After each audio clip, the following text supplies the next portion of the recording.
Welcome to new TV Telugu. Andhra Pradesh పట్టణాభివృద్ధి శాఖ మంత్రిగా నారాయణ మరోసారి బాధ్యతలు చేపట్టారు. ఈ సందర్భంగా రాజధాని నిర్మాణం విషయమై ఆయన కీలక వ్యాఖ్యలు చేశారు. రాజధాని అమరావతి నిర్మాణాన్ని 3 దశల్లో పూర్తి చేస్తామన్న నారాయణ తొలి దశ నిర్మాణాన్ని 2.5 ఏళ్లలో పూర్తి చేస్తామని ప్రకటించారు. తొలి దశ నిర్మాణం కోసం 48,000 కోట్లు ఖర్చవుతుందని ఆయన తెలిపారు. గత ప్రభుత్వం రాజధాని నిర్మాణాన్ని పూర్తిగా పక్కన పెట్టిందని మంత్రి విమర్శించారు.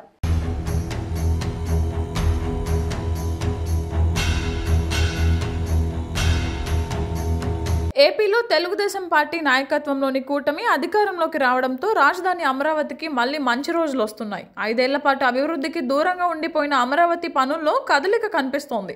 3 రాజధానుల పేరిట గత సర్కారు రాజధాని నిర్మాణం విషయంలో తాత్సారం చేయగా చంద్రబాబు నాయుడు సీఎంగా పగ్గాలు చేపట్టిన వెంటనే రాజధాని అమరావతి మాత్రమేనంటూ స్పష్టమైన ప్రకటన చేశారు. 2014లో చంద్రబాబు నాయుడు ప్రభుత్వంలో మున్సిపల్ శాఖ బాధ్యతలు చేపట్టిన మంత్రి నారాయణకే మరోసారి ఆ శాఖ బాధ్యతలు అప్పగించారు. అప్పట్లో రాజధాని అమరావతికి సంబంధించిన వ్యవహారాలను పర్యవేక్షించిన నారాయణ మరోసారి ఆ బాధ్యతలను భుజానికి ఎత్తుకున్నారు. నారాయణ పట్టణాభివృద్ధి శాఖ మంత్రిగా ఆదివారం బాధ్యతలు చేపట్టారు. ఈ సందర్భంగా రాజధాని ప్రాంత రైతులు, జేఏసీ నేతలు ఆయన్ను అభినందించారు.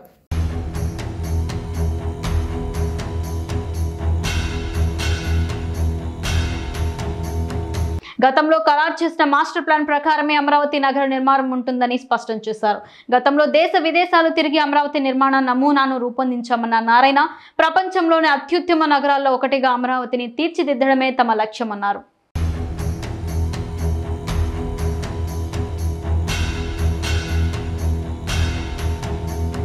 అమరావతి కోసం రైతులు 33,000 ఎకరాలను ఇచ్చారని మంత్రి గుర్తు చేశారు. గత ప్రభుత్వం అమరావతిని నిర్లక్ష్యం చేసిందన్న నారాయణ 3 రాజధానుల పేరిట 3 ముక్కలాట ఆడిందని మండిపడ్డారు.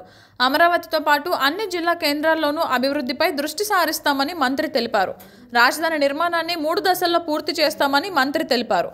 మొదటి దశ నిర్మాణాన్ని 30 నెలల్లో పూర్తి చేస్తామన్న నారాయణ అమరావతిలో ముందుగా 3,600 కిలోమీటర్ల రోడ్లతో పాటు మౌలిక సదుపాయాలు కల్పించడానికి ప్రాధాన్యం ఇస్తామన్నారు. తొలి విడత నిర్మాణం కోసం 48,000 కోట్లు అవసరమన్న నారాయణ గతంలో 10,000 కోట్ల వరకు చెల్లింపులు చేశామన్నారు. మొత్తంగా రాజధాని నిర్మాణానికి 1,00,000 కోట్ల రూపాయల దాకా అవసరమని అంచనా వేశామన్నారు.